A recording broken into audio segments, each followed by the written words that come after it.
De pintadas clandestinas en algún muro a manifestaciones multitudinarias por el centro de la ciudad. De la turismofobia es terrorismo a la apuesta por la regulación hasta de los amantes del mercado libre. Soy Juan Luis Sánchez. Hoy en Un Tema al Día. Turismo masivo. La crítica deja de ser tabú.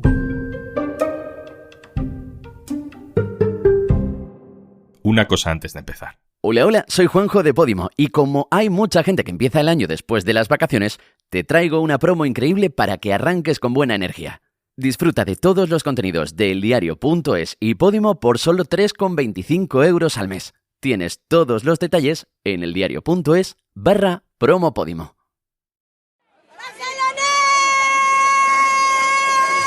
De esto hace 10 años. Es un grupo de vecinos de un barrio de Barcelona, la Barceloneta, que se manifiesta por primera vez contra los efectos del turismo masivo en sus calles. En ese momento los vecinos de la Barceloneta fuimos capaces de sacar nuestras mejores armas y levantarnos de esa pesadilla diciendo ¡basta ya! ¡Basta ya! No eran muchos. Actividades en familia, pancartas caseras, megáfonos manejados por gente que no está acostumbrada a manejar megáfonos. Unas 2.000 personas en la concentración más grande, dijeron los titulares de aquellos días. La reacción de la mayoría de políticos y de la mayoría de periodistas tras aquellas primeras protestas fue casi de incredulidad. Pero ¿cómo se van a estar metiendo con el turismo si es lo que les da de comer? Esta gente debe tener otras intenciones. Este era Martínez Almeida, alcalde ahora de Madrid, con un argumento muy repetido durante estos años. La turismofobia. La turismofobia muy propia de la izquierda radical. La misma turismofobia de Ada Colau en Barcelona es la turismofobia de Rita Maestre en la ciudad de Madrid. El turismo es un sector esencial. Pero con el paso del tiempo, lo mismo que decían aquellos vecinos de la Barceloneta lo fueron diciendo también otros vecinos de otros barrios de muchas ciudades y pueblos costeros de España. El modelo turístico está destrozando el precio de la vivienda, saturando el espacio público, destruyendo el comercio local, agotando recursos naturales como el agua y dando trabajo, sí, pero siempre precario, salvo para unos pocos. Y con los años, aquellas pequeñas manifestaciones de barrio se han convertido en esto. Son más de 200.000 personas en concentraciones convocadas en todas las Islas Canarias. Fue el pasado mes de abril. Y lo mismo hemos visto en Cádiz o en Baleares. Y entonces asistimos a uno de los fenómenos más apasionantes de la política: la mutación del discurso por la presión social, la caída del tabú. Ahora todo el mundo se quiere subir al barco, o mejor dicho, bajarse del crucero del turismo masivo. Misma persona, Martínez Almeida, este mismo verano.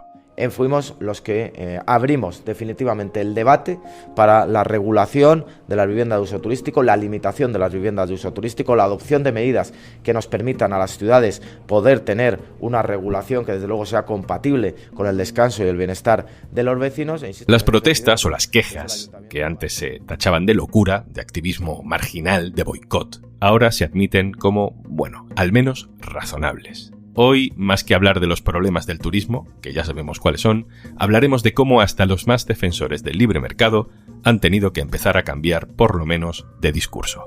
Vamos a 3 puntos diferentes con compañeros del diario.es en Cataluña, en Baleares y en Andalucía. Pau Rodríguez, Barcelona, hola. Hola, Juanlu. Angie Galvín, Palma, Mallorca, ¿qué tal? Hola, buenas, Juanlu. Y Néstor Cenizo, Málaga, hola, Néstor. Hola, ¿qué tal? Empiezo contigo, Pau. Recuérdanos cómo empieza esta movilización contra el turismo, porque en Barcelona ya tiene una década. Sí, esto aquí viene de lejos. Justo este verano, curiosamente, se cumplen 10 años de uno de los acontecimientos, diría, que marcó el debate turístico en Barcelona. Tenemos que situarnos en la Barceloneta en 2014. En ese barrio marítimo y en pleno boom de los pisos turísticos. Para que nos hagamos una idea, en ese barrio, que es de carácter popular, había entonces 70 apartamentos turísticos con licencia, pero más de 700 anuncios de estos pisos. En ese contexto, una tarde de verano, de mediados de agosto, un grupo de turistas italianos, jóvenes, decidieron salir a correr por el barrio desnudos, para escándalo de todo el mundo. Entonces, uno de los vecinos les sacó una foto y esa foto fue la gota que colmó el vaso. En esa foto se veía a los empleados de un supermercado echar a los chavales del lugar mientras ellos se reían de todo. Aquello desató una oleada de protestas en el barrio que no tiene precedentes, ni los tenía entonces, y que sirvió, de hecho, para abrir el debate de los límites y de los prejuicios del turismo en toda Barcelona. Desde entonces ha habido múltiples acciones de protesta contra la masificación turística en barrios con mucha presión como Sagrada Familia, como la Barceloneta, como l'Eixample o como los alrededores del Parc Güell. Una de las más llamativas, de hecho, fue en verano de 2017, cuando Arran, que eran las juventudes políticas de la CUP, vandalizaron un bus turístico. Aquello, a diferencia de lo de la Barceloneta, desató una oleada de críticas de políticos y de empresarios locales que les acusó de alimentar la turismofobia y de dañar la imagen de Barcelona ante los visitantes. Angie, esto en Baleares también lo habéis vivido desde hace muchos años. Sí, no es una cosa que sea nueva de ahora. Por ejemplo, en 2017 tuvimos una manifestación, quizás la primera así más masiva, con el lema "Hasta aquí hemos llegado", que estaba convocada por las organizaciones ecologistas y por aquel entonces iba contra las políticas del gobierno de izquierdas de Francina Armengol. Y también ese mismo año hubo una protesta que fue muy polémica contra la masificación turística, que fue organizada por un grupo de jóvenes de la organización independentista Arran, que se convirtió en un caso judicializado, porque ellos lo que hicieron fue encender bengalas y lanzar confeti contra un restaurante de Palma, y la Fiscalía llegó a pedir 29 años de prisión para los acusados porque decía que habían cometido un delito de desorden público. Al final, la Audiencia Provincial de Baleares decidió absolver a los jóvenes del caso confeti porque realmente se vio que no habían producido ningún altercado violento ni habían roto nada y realmente no había ningún delito. Más allá de las formas de protesta, que ya sabemos que siempre protagonizan las polémicas y algunos siempre las llama terrorismo, ¿cómo eran entendidas las causas de fondo de este malestar? Pues bastante mal. El argumentario era muy sencillo. Básicamente que aquí vivimos el turismo, que es lo que nos da de comer y que tenemos que estar agradecidos de que vengan visitantes cada año a dejarse el dinero, ¿no? Entonces, la palabra turismofobia era bastante repetida. Y no solo por la derecha, que ahora os lo comentaré, sino también incluso por la izquierda. Porque, por ejemplo, en 2018 hubo una manifestación contra la llegada del crucero más grande del mundo por aquel entonces y el portavoz del PSOE y también conseller del gobierno de Francina Armengol, Iago Negueruela, comentaba que nosotros aquí en las islas somos una comunidad turística muy importante y que siempre hemos tenido la puerta abierta a todos los turistas y que el turismo era nuestra fortaleza. Y a él se añadió el entonces presidente del PP Balear, Biel Company, que lamentaba que existía esa turismofobia, que se juegan muchos puestos de trabajo y que lo que debería hacer la izquierda es mirar por la comunidad y no fomentar el odio. Y que de hecho llegó a decir, no nos sobra ningún turista. Aquí todos nos acordamos de una protesta que hizo el Partido Popular en 2018 con pancartas de We Love Tourism, queremos turismo, en el que pues defendían la principal industria de las islas. Recordemos que el turismo es más del 45% del PIB balear y lamentaba que hubiera manifestaciones contra la industria que nos ha de comer, y esto es literal. ¿Y cómo ha cambiado todo esto? ¿Cómo ha cambiado 10 años después el discurso, la posición política de los principales partidos? A lo mejor no tanto la política real, ¿no? La toma de decisiones, pero sí que algún gesto, algún discurso ha cambiado. Pues yo creo que Juan lo ha cambiado en los dos aspectos que me comentas. Primero, en el discurso, porque tenemos un Partido Popular que en 2018 lamentaba la turismofobia y que actualmente la propia presidenta del PP Balear y presidenta de la comunidad autónoma, Marga Proens, ahora asegura que tenemos que hablar de límites y de contención. Incluso ha llegado a decir que ojalá hubiéramos llegado antes a abordar este debate. Y también aquí el PP en Palma también está abrazando ese discurso y propone medidas que uno a priori dirá que son de izquierdas, ¿no? Como prohibir los nuevos alquileres turísticos o limitar los rentacar. Entonces hemos visto una evolución tanto en el discurso como en las medidas, porque también a nivel autonómico el PP ha iniciado una mesa para el Pacto Social por la Sostenibilidad, que suena muy rimbombante, pero ¿qué significa esto? Pues que el PP lo que quiere es crear una mesa de diálogo con los diferentes sectores sociales y económicos de las islas para aprobar y debatir medidas específicas y concretas para limitar este crecimiento del turismo, porque de hecho la propia presidenta Marga Proens ha dicho que el crecimiento ya no se está traduciendo en bienestar. Entonces, como ves, Juanlu, son tanto medidas como discurso, y es el propio Partido Popular quien ha hecho este cambio, porque recordemos que después de las elecciones autonómicas y municipales aquí el PP gobierna en casi todas las instituciones de las islas. Néstor, voy contigo a Málaga, Andalucía. ¿Dirías que también hay ahí un cambio de discurso en la política institucional a la hora de gestionar la llegada de tanta gente? Bueno, yo creo que cada vez más personas están percibiendo los efectos no deseados del turismo masivo. El principal es el encarecimiento de la vivienda en algunas ciudades, que el problema no es nuevo, pero se ha ido acentuando y que esto obliga a cambiar el discurso político a todos, sobre todo a los gobiernos del PP y especialmente al gobierno autonómico, para el que el turismo es material muy sensible, porque no hay que olvidar que representa en torno al 13% del Producto Interior Bruto andaluz, ¿no? Entonces, los alcaldes de las grandes ciudades andaluzas, que son todos del PP y que pisan el territorio, son conscientes del malestar que cada vez es más amplio. Y por eso yo creo que son más contundentes hasta ahora que el gobierno autonómico. Y hay varios ejemplos. Por ejemplo, el anuncio de que se cortará el agua y la luz a los pisos en Sevilla irregulares o que no estén correctamente registrados, o las peticiones de que se establezca una tasa turística. Es que citas dos medidas, cortarle la luz y el agua, nada menos, a los pisos sin licencia y meter un impuesto nuevo, que las está poniendo sobre la mesa un alcalde del PP. Son medidas de intervención clara, directa del mercado, ¿no? Defendida por un partido que luego hace campañas por el libre mercado y la libertad. Ahí hay una paradoja.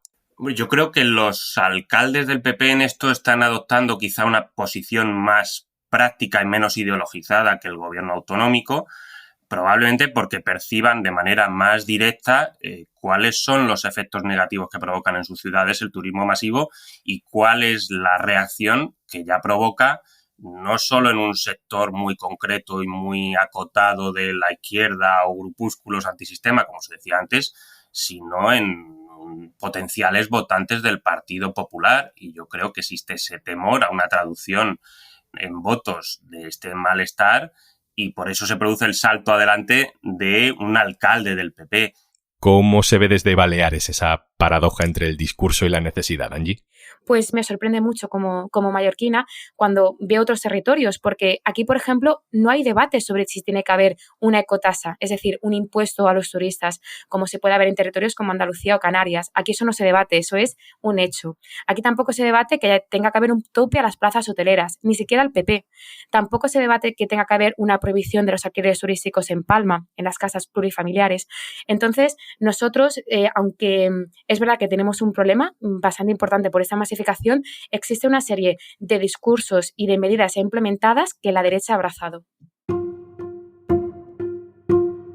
Sobre los pisos turísticos, Barcelona, que ya no gobierna Ada Colau sino el PSC, ha anunciado que acabará con ellos.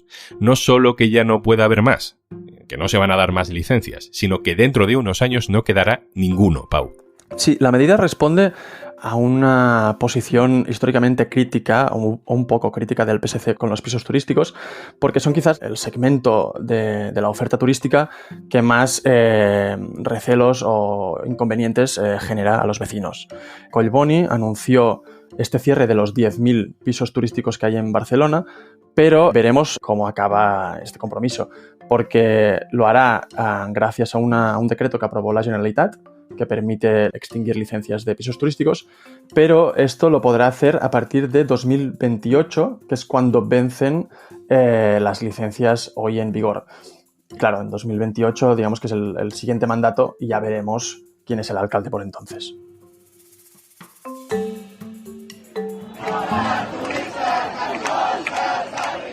Pau, te quiero preguntar por unas imágenes de este mismo verano. Son manifestantes disparando con pistolas de agua a turistas en terrazas y precintando hoteles de manera simbólica, protestando por el impacto del turismo masivo en Barcelona. Water pistols were fully loaded and at the ready in Barcelona over the weekend as frustration. Esas imágenes, Pau, han dado la vuelta al mundo. No sé cuál ha sido el efecto, el eco en la ciudad, en Barcelona. Esto es también muy curioso porque esas imágenes que efectivamente han dado la vuelta al mundo y han llenado telediarios, prensa internacional, etc., tuvieron mucha menos repercusión en Barcelona. De hecho, el ayuntamiento reaccionó a los hechos porque apareció en los medios internacionales. Y en esa reacción es muy significativa de cómo la crítica a la masificación turística se ha ido incorporando en el debate público, lejos de demonizarlo como anteriormente. Si quieres os leo el tuit que hizo Jordi Valls, que es el concejal responsable de turismo, para entenderlo. Dijo textualmente: que protestar contra el turismo masivo debe ser compatible con el respeto para los visitantes y que este es un debate complejo y global que no acepta soluciones simplificadoras ni acusatorias. Yo diría que esta respuesta, estas palabras, son las de alguien que sabe que debe navegar entre los intereses de los sectores económicos y también el creciente malestar de parte de la ciudadanía, incluso de sus votantes. Angie, termino contigo. Si tú tuvieras que dar un ejemplo de lo que significa el turismo masivo en Baleares, ¿cuál sería? Para mí el turismo masivo es vivir en una isla preciosa y evitar ir a las playas y a las calas porque sabes que no vas a poder disfrutar de ella hasta a partir de noviembre. Angie Galvín, directora del diario.es en Baleares, muchas gracias. Muchas gracias a ti, Juan, un abrazo. Pau Rodríguez, compañero del diario.es en Cataluña, gracias. Vale, a vosotros. Néstor Cenizo, el diario.es en Andalucía, gracias. Muchas gracias a vosotros, Juan. Y antes de marcharnos, escuchar podcast está genial, pero comentarlos y que los propios creadores puedan responderte es aún más divertido. Comenta los episodios de tus podcasts favoritos descargándote Podimo y viendo lo que opinan los demás usuarios. Disfruta de todos los contenidos de eldiario.es y Podimo por solo 3,25 € al mes. Tienes todos los detalles en eldiario.es/promopodimo. Esto es Un Tema al Día, el podcast del diario.es. Si te gusta lo que hacemos, necesitamos tu apoyo. Hazte socio, hazte socia del diario.es en eldiario.es/socio. El podcast lo producen Carmen Ibáñez, Marcos García Santonja e Izaskun Pérez. El montaje es de Pedro Nogales. Yo soy Juan Luis Sánchez. Mañana, otro tema.